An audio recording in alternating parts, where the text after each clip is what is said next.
March 21. புனித Nicolas டே flu.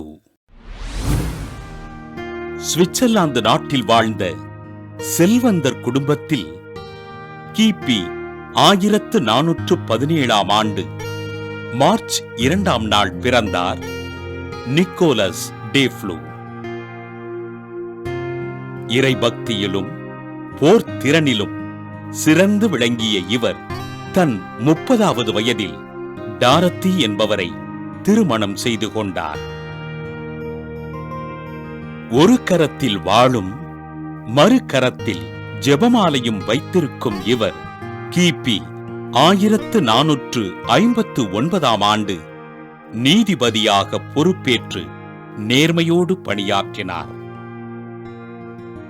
தனது ஆன்ம வாழ்வினை பற்றி சிந்தித்த நிக்கோலஸ் துறவியாக விருப்பம் கொண்டு தனது மனைவி மற்றும் குழந்தைகளின் அனுமதியோடு கிபி 1467 ஆண்டு துறவறம் பூண்டார்.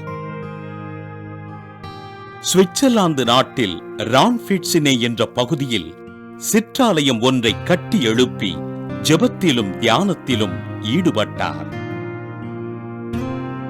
சுமார் 19 ஆண்டுகள் வேறு எந்த உணவையும் உண்ணாமல் நற்கருணையினை மட்டும் உண்டு இறைபக்தியோடு வாழ்ந்தார்.